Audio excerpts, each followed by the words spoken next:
Welcome to a new episode of the Disclaimer Podcast. Disclaimer, we on this show do not mean any harm to anybody mentally, physically, or emotionally. We are just here for entertainment purposes and entertainment purposes only. Today, we got a special guest on the show, we man. do. And we moving special on guest all the way from the ATL, shawty. What's up with it? I see you from Atlanta in North Texas. Paul Russell, man. Paul Russell, man. The hit maker, man. Paul Russell, man. Glad to have you on the show, my boy. Because we moving on up. Like the good times. Thank you for having me. Thank you. Yeah, it's weird. It's like I was born in Atlanta and then I grew up in Texas. But yeah, for some reason, like I kind of feel like I gotta claim both, and that's what's on my Wikipedia page. That's what's up. I'm like, hey, all right. Right. I'm like, hold on, he from the A? And he from North Texas. Okay, got you. Now, how was it? First of all, we glad to have you on the show, man. Thank you. Appreciate you for taking your time out. I know you're a busy man. So thank you for being on the show. But how was it growing up in Atlanta, especially in the suburbs of Atlanta? It was cool, man. I grew up in like Stone Mountain area. Okay. Well, up until fourth grade, that's when I moved to Texas. So I was pretty young in those days, but it was cool, man. I mean, I still have a lot of family there, and so I'll go back every now and then. Like back then, I wasn't tapped into the like music scene in Atlanta. Like I knew it was a big thing. I mean, I think you can't be in Atlanta and not realize how important like hip hop is to the city. Right. Itself. Right. But a lot of that was something that I realized afterwards. But in seeing myself now, like the type of music that I make, I kind of feel like there's something that I picked up from each of the places. Like I lived, obviously there's Atlanta, there was Texas, like the Dallas area. And then now LA, where I live now, it's like I feel like I picked up a little piece of each of those in like what I make now. So it's cool to see it. Right. So, and it's crazy that you say that because, like being African American in Atlanta and in Texas, you kind of got that's like the best of both worlds as far as culturally. You know what I'm saying? Because Atlanta is Atlanta, as we know. You know, for us. But then to go from Atlanta to North Texas, I'm like, that's strange. Like, who's your favorite pro sports teams then? Bro, I definitely say the Cowboys. I feel more connected to the Cowboys. I know. Well, okay. Oh, yeah. man. It's about to end this show. No, it breaks my heart all the time. You know, Jerry Jones need to just give it up. But it's like, I don't know. I mean, I feel like it's weird because it's like living in Dallas. Everyone cares about the Cowboys, but everyone also hates it's like everybody's like, man, all they need to do is change this. They need to do this. They need to do this, but they're going to ride for it every time. And so it's like, it's beautiful to be a part of it. But no, you're right. The difference between being black in Atlanta and being black in Dallas is very like, right. Because growing up, it's like up until fourth grade, I was with only black people. And then and then fourth grade to when I left Texas, it was like I was like in like a white suburb. And so it's like you see the differences between the worlds, and it's like, oh man, it was crazy. Right. Piggyback on the Cowboys. I heard a Cowboy fan said that they not cheering for the team until Jerry Jones is gone. Wow. And when they mean gone, like gone. I'm like, yeah, got you. Oh, when he's gone. Like dead, gone. See, Cowboy fans take it too far. They gotta appreciate that they at least they got 5 championships. I got a partner that says that. Yeah, right.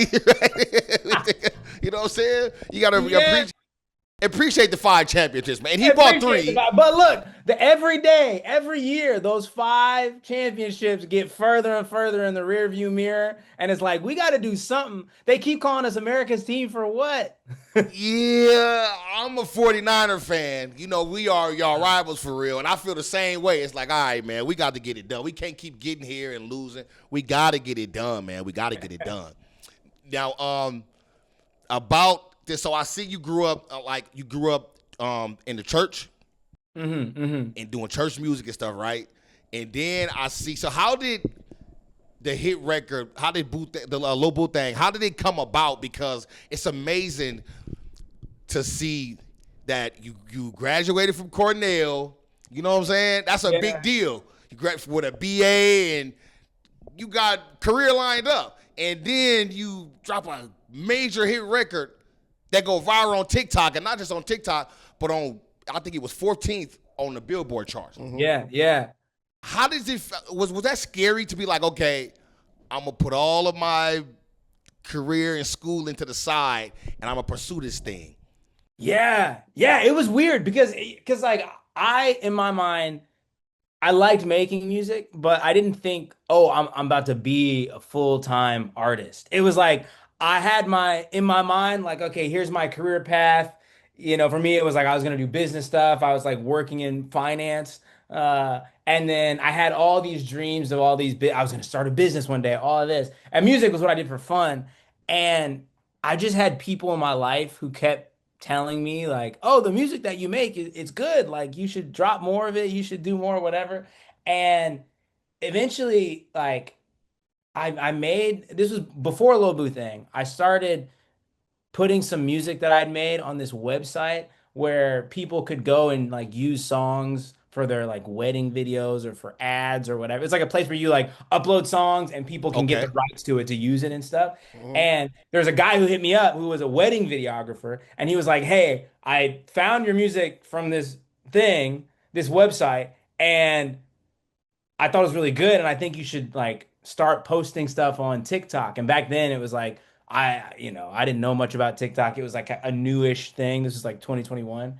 Um, and so me and this guy would start meeting up and he would film me like singing all these songs I made. Oh And wow. it just started to grow. And then the story with Lil Boo Thang was after a while, I'd filmed a bunch of stuff with that wedding videographer guy, and then time had passed, and I, in my mind, thought, oh, I'm just gonna make some like social media content uh that's just like a remix of a song. In my mind, it wasn't, oh, I'm making a song. I was like, oh, I like Best of My Love. I'm gonna find the instrumental for that song and I'm gonna record myself kind of singing and rapping over it, and I'll post it online and it'll just be like a fun piece of content. And I did it, and people were like, "Oh, when's this dropping?" And I was like, "Dropping? No, this is just a post." And then it just blew up. It got bigger and bigger and bigger. And then I had labels reaching out to me like, "Hey, we can make this real." And so then I had to go, Wow. and then I'm like recording and finishing the song. And then, yeah, then eventually it became a real thing. I got to drop it and it changed my life. See, That's what's up. that's what's up. See, that's what. Shout out to my boy Kev on stage. He always say, post the content. Post Yeah. the content. You know how you Israel pray, you post. That's post. You so y'all kind of remind me of each other in a way. It's similar. I mean, he do Yeah. comedy and you do music, but it's just the backgrounds and the work ethic and you know what I'm saying. So and Yeah. that, actually he spent some time in Texas too. Matter of fact. So Yeah. shout out Kev on stage. He always say post the content, and right there is a perfect example. Is like post the content, man. You just was wanted to do content with Yeah. music. Yeah. And bam, you got a Billboard chart hit. You know what I'm saying? Yeah. For real. Labels It's really hit wild you how from much- TikTok. That's dope. Yeah. Yeah, How yeah. did that go about? Go ahead, bro. You said labels really reached out to you from a post on TikTok. Right. Yeah. That's dope. They really did. Yeah. That's why it's people crazy got to I mean, understand.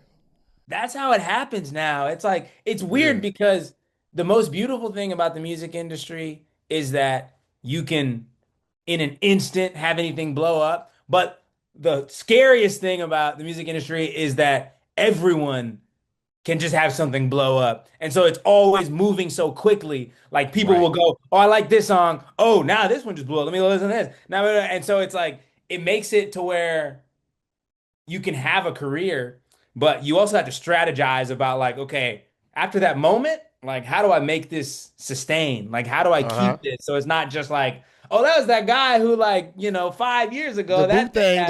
guy. Right. Yeah, Right. yeah, Right. yeah. Right. And so the past few years for me has been like, how can I take that and how can I figure out what I liked about it and what people liked about it, and how can I turn that into something that, Gotcha. can just keep growing and growing and growing. And So that gets to what I want to ask you right now, right? Because you say you left Atlanta in the fourth grade. How old were you in the fourth grade? About 8, 9? Like 8, 9, to 4. 8, 9, Yeah. right? And I'm listening to you speak, and you well spoken.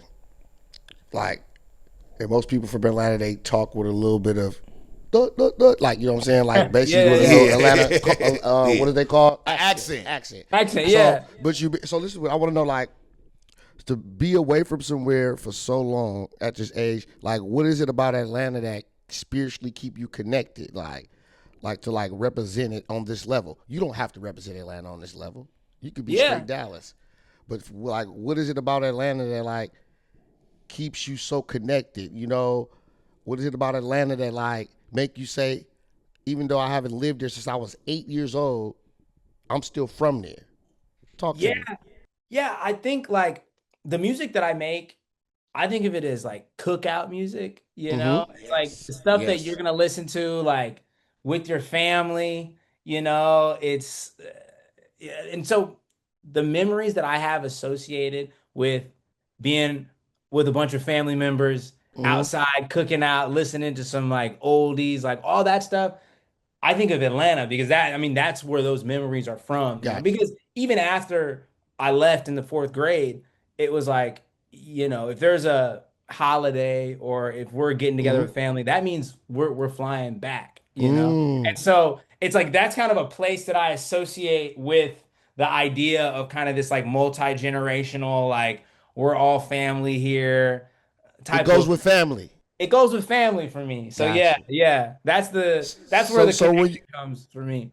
so basically that's why I bring it up. So like when you looking for like you said, like you got your hit, now you got to stay above float, and it's like, man, family and your history in Atlanta, like, tap in, baby. They got some swag for you. Right. Yes, sir. So For when you sure. was recording Lil Boo Thang, did you even have a slight clue that it would be a major hit like He that? said no. No, I had no idea. Yeah, I really did not. Because to That's me, I thought amazing. That's why I because said I double didn't even hitting think it was going records, to be a hitting them from song. TikTok. Fucking labels really will hit you people from TikTok. Keep working, y'all. Keep working. Right. It's crazy. Yeah, That's amazing, man.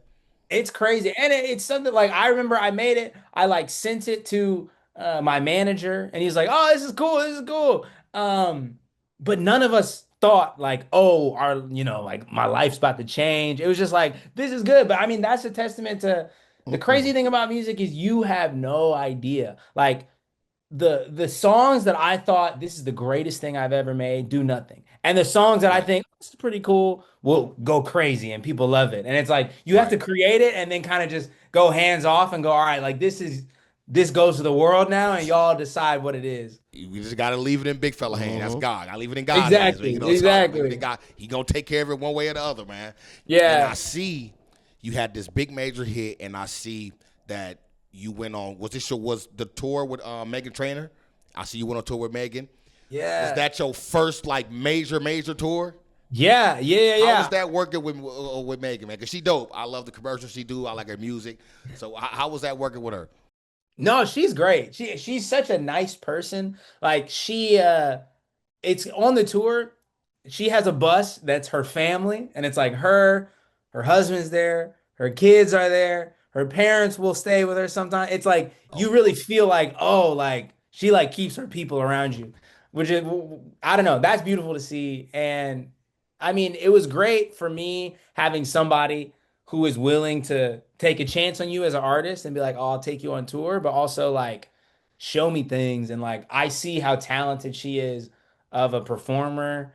And right. we made a song together and seeing uh like her giving me tips on like, oh, you should do this, like you should do that. Like, I don't know. She's Mm-hmm. just she's good people. She's really extremely talented. And I think for someone like her, it's like I remember first hearing her music when I was a kid, and she's been Right. able to keep it up and still, against all odds, like always Right. build Still new things and right. create new I'm fans. And it's talking like, about way this 2014, 15 to see where she was then to now is yeah, incredible, man. She did commercials with Patrick Mahomes, man. You know what I'm yeah, saying? So, bro. It's like, wow.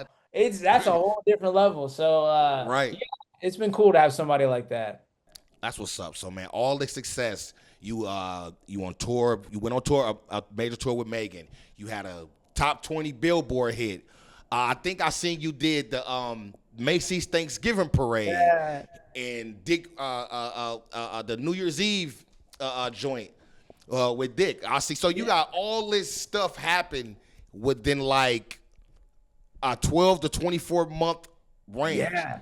off a post from TikTok of one of your songs you did. That's amazing, man. Yeah. Yeah. And some people would sit back and say this is why the one hit wonder thing don't work anymore, because you had to. They don't understand the work like I was, because one thing about why I'm gonna do homework. So I seen all the work you put in before Lil Boo Thang. Yeah. Yeah. The EP and the songs and the before you were signed to your current label, and so I see it's not a thing where you just woke up and said, okay, I'm gonna record a song and put it on TikTok. You've been grinding for a long, long time.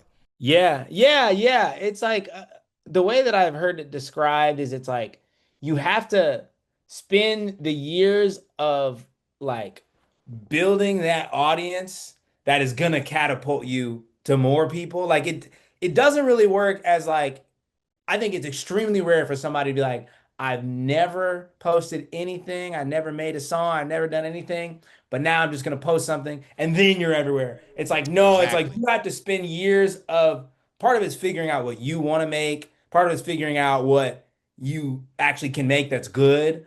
And part of it is also building people who are going to be there for you and going to support what you do.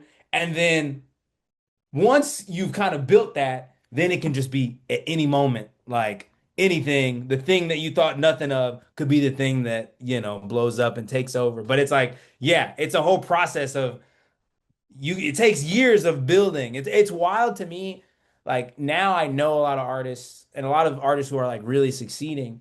And it usually, at least like to become, because I don't think I'm at this level, but like I know a lot of people who are like, they're like a household name artist. It's like to become a household name artist, there's not a single person I know who's in that category who didn't have 10 years of not being a household name artist before they could get there. It's like you right. Yeah. so long of just consistently making good stuff, making people care about you, doing things that are meaningful to people until you even get the opportunity. So it's a right. Yeah, so I saw them like, man, he ain't just come out the cuts. No, and that's why a lot of when you're a one hit wonder, most of the time, when you just get success overnight, it's like winning the lottery. They go broke, like they really don't know what to do with it. Right. Yeah. They didn't have them years before, like you know what I'm saying? Right. Talent is like you get a lot of God-given talent, but a lot of talent come from textbook and everything. You know what I'm saying? Right. Yeah. To be able to do things right. And I want to ask you this, right? You out in LA, right? Yeah. You're an artist. Like he's a artist. He's a comedian. Yeah. Like, he knows like where he get the most of his support at. Like on the United States stage, like as an artist, like what city, what state, like you get the most views from, or you get the most buys, or all that from? Like where is it coming from? This rave? Do you know? Yeah. A lot of LA, a lot of Texas, a lot of Chicago. Okay, shouts out. Hey, Chicago, Texas. Okay. Yeah. Chicago. So who the major hitter out of them three? Who the major hitter out of them three on that scale? Wait, the major hitter's LA. The major hitter's LA. That's what, and they fucking with you like that? Yeah. And you've been living out there how long? Oh man, I've been here 7 years now. Oh wow, that's what's up. That's what's Bro, up. So you've been working. Yeah. You've been working. Just paying rent in LA for 7 years. You've been working. Yeah, I know true, about this no. California stuff. I'm in the Bay. We're in Silicon Valley, so you understand me. You can make $100,000 a year and still get low income housing.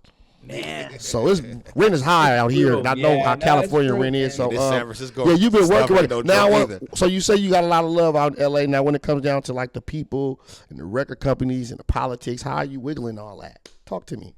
Man, yeah, it's interesting. Like I didn't realize how, but obviously before being an artist, I didn't realize how the music industry works. It's like there is kind of a pipeline of growth almost. It's like, yeah, you need a label and you need like managers and everything, but it's almost like you have to have signals that you're someone that people care about. And that's what makes like Spotify put you on a playlist. And then Spotify putting you on a playlist gives you all the streams and then get you, the like radio playing you or put you on more playlists. And so it's kind of it's a weird thing where it's like, there's like steps almost of like, all right, I need to be consistent, build an audience, and then you get some motion on social media, and then you make something that really connects, and then you go on tour with somebody. And then after you go Mm-hmm. on tour with somebody, then you drop an album and you do a tiny desk. It's like there's like all these steps that are kind of Mm-hmm. like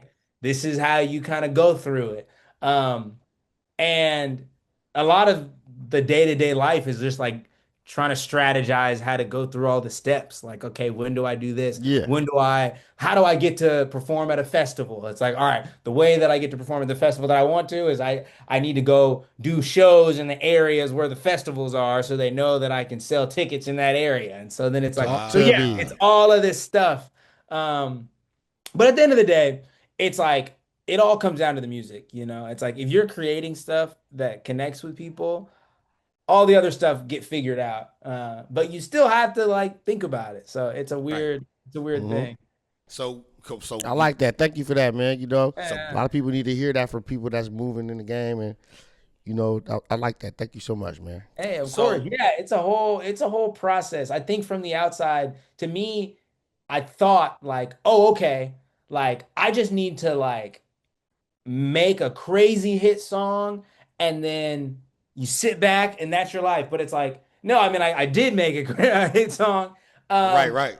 but then you realize like, oh, it is like any other job. It's like you got to network. And then after you've networked, you got to have something to present to be, you have to be able to articulate why Spotify or why a potential label or why a publishing company should care about what you're Mm-hmm. making.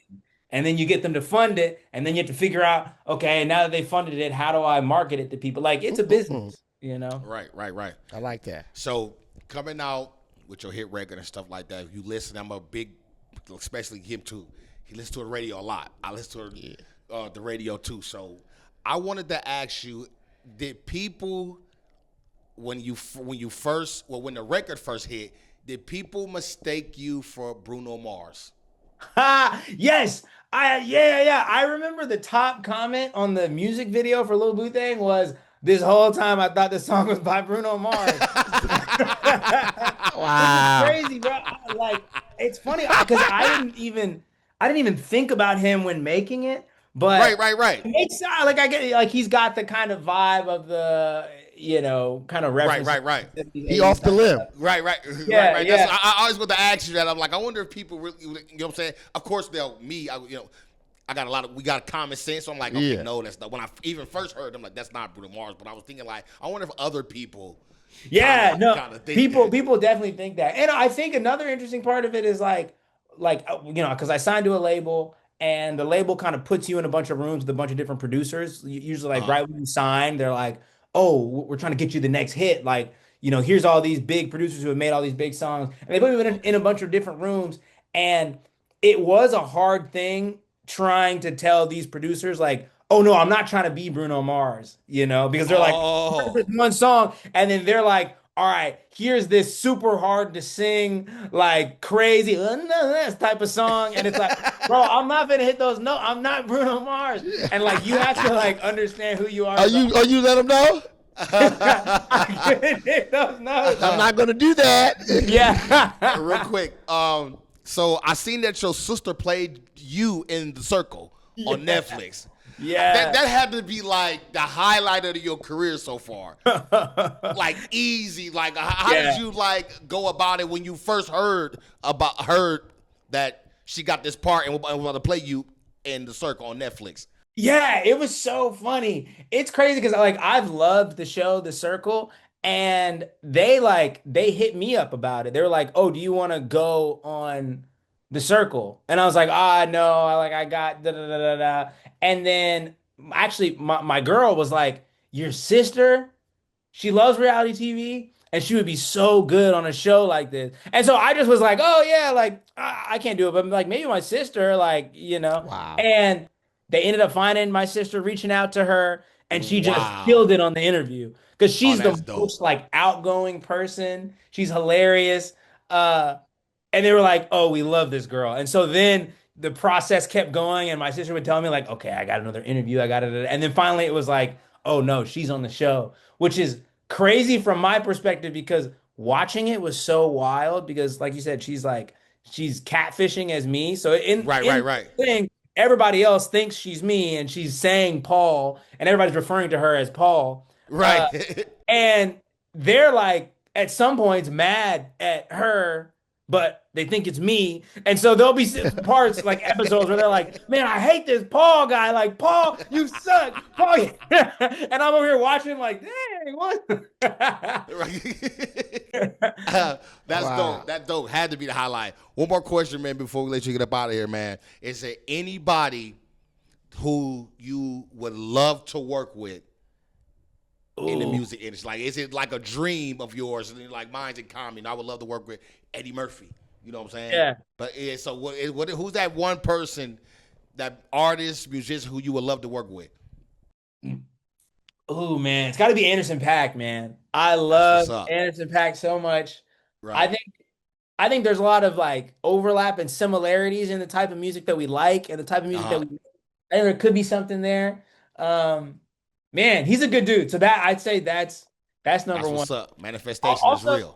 if we're talking older people, like older artists, Lionel Richie is one of my favorite artists. Oh wow. If I could get, I'm like, look, hey, I don't know if he still drops new stuff, but that go crazy. Right. Have you worked with anybody in the studio to where like there was an idol to you to where you was like Starstruck? let me snap out of it, I gotta get to work. Yeah. But you kept looking at him like I'm fucking doing music with, oh my God, like have you ever had that person yet? Yeah. I mean, I made a song with Saweetie, which was Who? crazy. What'd you say? Who do you say? Sweet? Saweetie? Oh, Sweetie. Sweetie. Got you. Got You know you, who Sweetie- okay. You know, she from around these parts. She from around these She from parts. Northern California. Oh, snap. Wait. Yeah. She from Yeah, Northern true. California. Hey, come Yeah. on. Yeah. No, Yeah. That's what's up. Right. So before I let you get up out of here, man, what you got next? What you got coming next? I seen your little post on Instagram. You got me, the April Fool's thing about the pimp my ride. You know what I'm talking about? You got me good. You got me good. So I thought that was a good one. That's probably the best one I ever seen. No lie. let's go. No exaggerate, because it was like Pick My Ride is an old school show. Ain't nobody checking for us, but they do reboot shows. You had a deadline article and everything. It's like, so you like. Yeah. So what you got No, coming it's up next, man? What could we expect next? Next, so I have a show in LA at a place called the Blue Note, a jazz club called the Blue I Note. seen that. Okay. And that's coming up April 21st. So I got that going on. And then I've got a show in New York at a place called the Hammerstein Ballroom. And yeah, man, I'm just, other than that. When is that in New York? When is that one? So it's like it's a show that is for the 30th anniversary of KTU, which is a radio station out there. Okay. So performing, Flo Rida is performing. Oh, that's what's up. You performing with It's gonna be a good time. What's It's the gonna be date for cool. that? Yeah. That's what's up. It's a No. private thing, really. Private thing? Yeah. Oh no, it's public. Oh, it's it's public. You can public. buy tickets. What date is it? Yeah. What's the date? It's in May. Man, I should have had the date off the Oh, no, top it's of my all good, man. You good. wait, KTU anniversary show. May 8th. May 8th. Gotcha, Okay. gotcha. May 8th. Get out there, y'all. Right. So, man, thank you so much for taking the We time appreciate to come you. on, man. I appreciate you so much. I appreciate you for rocking with me, man. We connected on social media. It's wild, Yeah. man. You know what I'm saying? We liked each other content.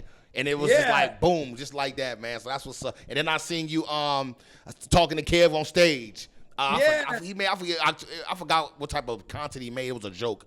And y'all were going back and forth I think in the comments. So I was like, okay, that's dope too. You know what I'm saying? Yeah. Anytime That's people right. interact with meetings, that's dope, man. But thank you for coming on, man. We appreciate you, man. More success from you, man.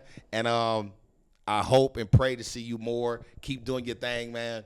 And thank you. Appreciate you. Thank you. Hey, thanks for having me, man. I love it. Yeah, we'll definitely keep tapping in, man. No Good doubt. deal. No doubt, man. We got to do that. We got to connect so we can do that content soon, man, for sure. So I hit you. Yeah, we got to run it. I'm all For in. sure. We got to run. All right. Thank you, man. I appreciate it. Paul. Thank you Russell, so much, brother. The great, man. Got you. Thank you, brother. I appreciate you. All right, peace. That Appreciate was a it. nice. Yes, sir. Yes, sir. All right, y'all, man. Thank y'all for tuning in, man. Disclaimer. We on this show do not mean any harm to anybody mentally, physically, or emotionally. We're just here for entertainment purposes and entertainment purposes only. Make sure y'all like, subscribe, leave a comment, tell a friend to tell a friend, man. I'm your host, comedian Hannibal Thompson. My co-host with the most, the Pan Man. Put the hat back on. Fucking bald ass bitch. Got the you see with the Uncle Phil for the first player. Hey, we on this show do not Nigga mean pushing 50. You know what I'm any talking harm about? to anybody mentally, physically, or emotionally, man. We're just here for entertainment purposes and entertainment purposes only. Follow us on Instagram and all socials. This is the Disclaimer Podcast. Chill.